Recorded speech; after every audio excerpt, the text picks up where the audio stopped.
Magandang araw, mga kabunyog, mga kababayan.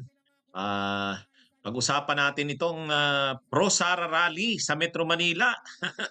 Nilangaw. Kita nyo yan, no? Sa Liwasang Bonifacio pa naman din ginanap. Ha?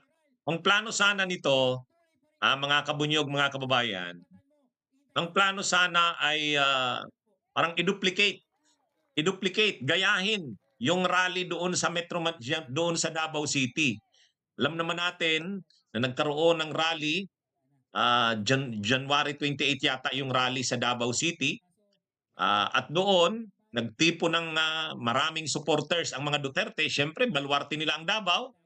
So, nagsalita yung mga magkakapatid, si Pulong, si Baste, si Sara, at siyempre si Digong.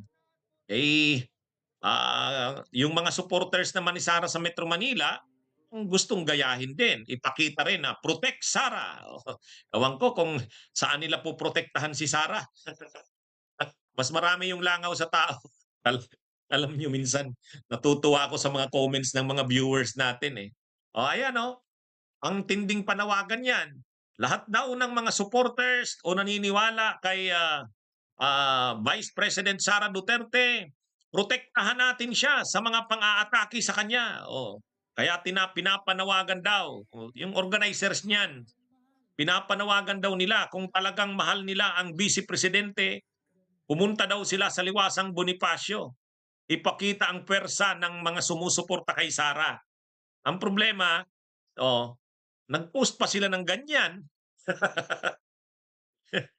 Ganyan lang karami ang supporters ni Sara na tumugon. Ha? Ganyan lang karami. Ganyan lang, hindi nga marami. Ha? Yan lang yung bilang na sumipot doon sa panawagan na protect Sara. Ha? Anyway, pero sa nasabing programa, dismayado daw yung mga supporters ni Sara kasi bakit daw grabe yung mga atake kay Sara Duterte ngayon. Hmm? Tapos humihingi ng tulong sila kay Marcos Jr. na tulungan naman si Sara kasi magkakakampi naman daw sila. Kasi grabe daw ang atake kay Sara Duterte. So nananawagan sila sa presidente dahil unity team naman sila, naniniwala naman daw sila, nandyan pa yung unity team na yan. So tulungan daw. Ano? Tulungan daw ni Marcos Jr. si Sara Duterte na ipagtanggol naman ito. Nagmamakaawa sila. Ito mga kabunyog, panuorin natin. Samantala, nagpahayag ng pagkarismaya ang mga taga-suporta ni Vice President Sara Duterte sa walang tigil na paninira laban sa pangalawang Pangulo. Nanawagan naman sila kay Pangulong Bongbong Marcos na protektahan si Vice President Duterte. Narito ang balita ni Jason Rubrico.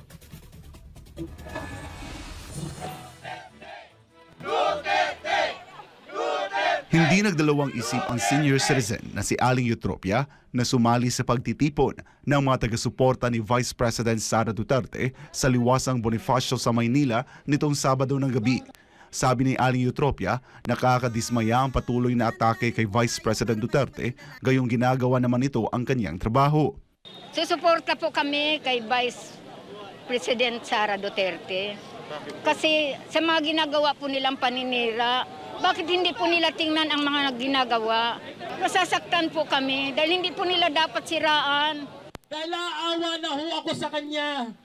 Ayon kay Daniel Nobleza ng Inday Sara na movement, nagtipon sila para maipakita na hindi lamang ang mga taga Davao City ang handang protektahan si Vice President Duterte, kundi ang mga taga Metro Manila rin. Sila nga rin ay nagtataka kung saan nanggagaling ang galit ng mga naninira kay Vice President Duterte. Kaibigan po namin kasi si VP at bilang pong kaibigan, masakit po na nakikita mo yung kaibigan mo, nagtatrabaho ho ng tama, wala pong masasamang sinasabi, pero araw-araw po segundo siyang sinisira ho ng ibang mga tao. Hindi po namin malaman kung saan po nanggagaling yung galit po na yun sa kanya. Nanawagan si Nobleza sa mga patuloy na naninira kay Vice President Duterte na tigilan na nila ang kanilang mga ginagawa. Imbes na manira aniya ay pagtuunan na lang ng pansin ang mga Pilipinong nagugutom at naghihirap. Panawagan naman nila kay Pangulong Bongbong Marcos, protektahan si Vice President Sara. Sir, pakitulungan lang po si VP Sara sa mga nangyayaring ito. Kung ano po tayo ng unity team, sana ganun pa rin po. Alam naman po namin na ganun pa rin naman po, lalo na yung pagturing niyo po sa kanya. Ang kinasasama lang po ng loob namin, yung mga ibang tao po talaga naninira sa kanya, protektahan niyo naman po siya.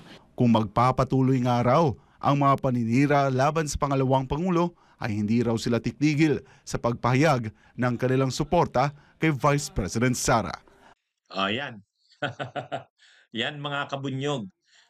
Sabi dun sa balita, kaya sila nag-organize ng ganung rally, itong mga supporters ni Sara sa Metro Manila, para gayahin yung nangyaring rally sa Davao. Kasi nga doon sa rally sa Davao, nagtipon yung mga supporters ng Duterte. Pero iba yung Davao. Ay Davao, lugar yun ng mga Duterte. Ang mayor doon si Baste. Ang congressman doon si Pulong. Kaya talaga nilang maghakot ng tao papunta sa rally. Pero dito sa Metro Manila, mahirapan sila. Sinong gagastos ng rally nila dyan? Sanay pa naman sila na sanay pa naman sila, syempre yan, mga yan, hindi a-attend yan kung walang pamasahe, walang pagkain, o walang allowance. Ay sa Davao, kayang-kayang i-charge yan doon sa Capitol, sa City Hall at saka sa office ng congressman ng Davao. Pero sa Manila, mahirapan. Sinong gagastos doon?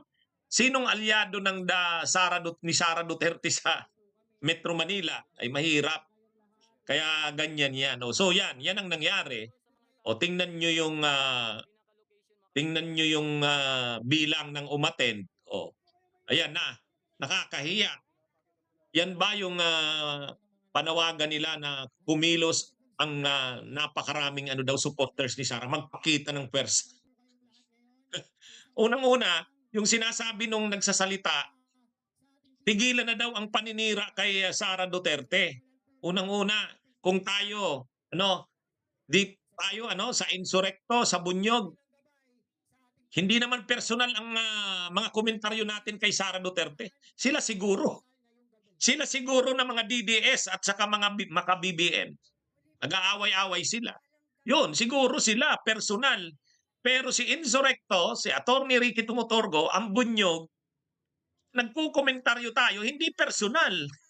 Ang kinukomentaryuhan natin kay Sara Duterte, bilang Vice President, bilang Defense Secretary, dapat lang na maging bukas siya sa puna at komentaryo natin. Kasi public official siya. Di ba? Yung nawalang yung paggastos ng 125 million na confidential funds sa loob ng 11 araw, hindi ba dapat pag-usapan yun? Paano nangyari ang 125 million pesos na naubos sa 11 days? So anong gagawin? Wag na lang pag-usapan 'yon. Wag na lang questionin ang ginawa ni Sara. Ganun ba ang ibig sabihin ng mga Protect Sara Duterte movement ni? Anong poprotektahan saan? Poprotektahan saan? Pag ikaw public official ka, bukas ka sa mga komentaryo, puna ng taong bayan.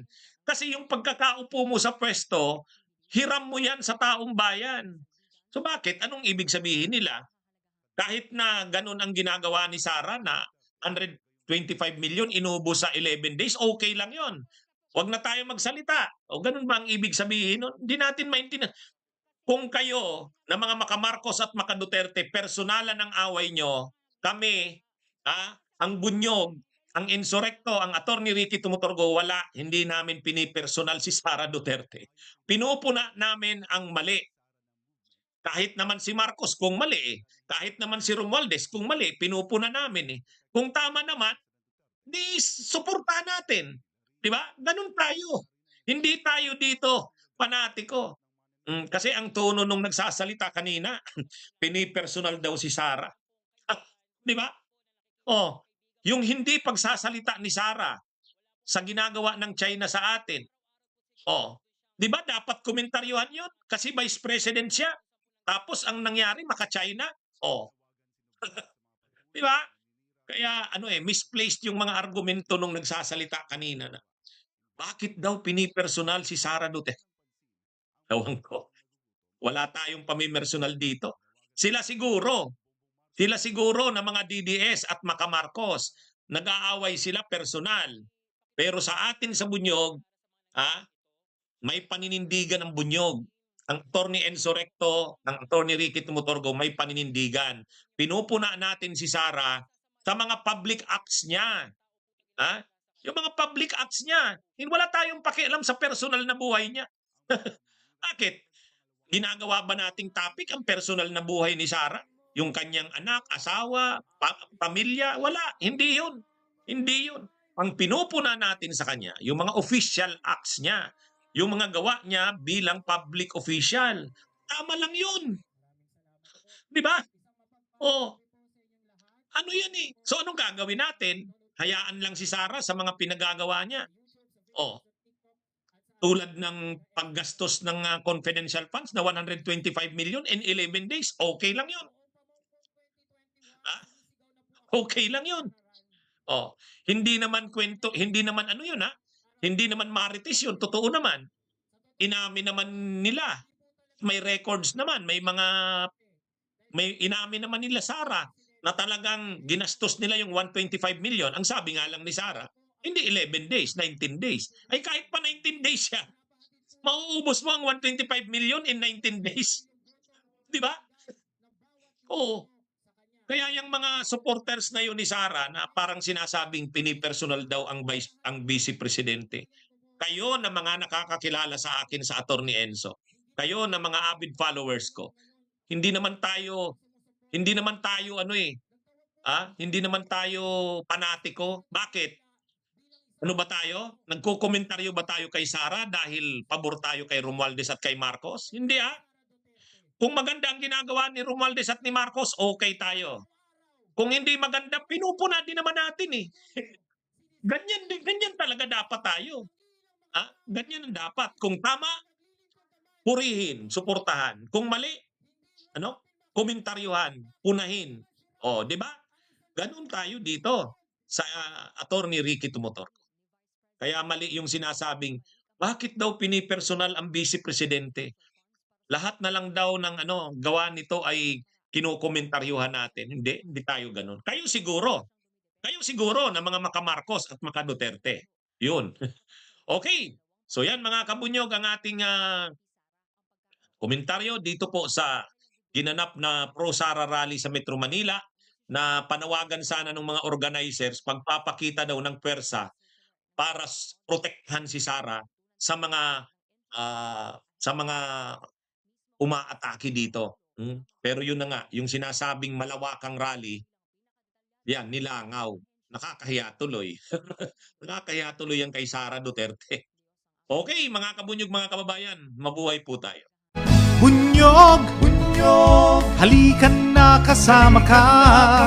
Bunyog, kapag buklod ay may pag-asa. Luzon, Visayas, Mindanao, isa ang pananaw. Sa bagong Pilipinas ang bunyog isisigaw. Bunyog,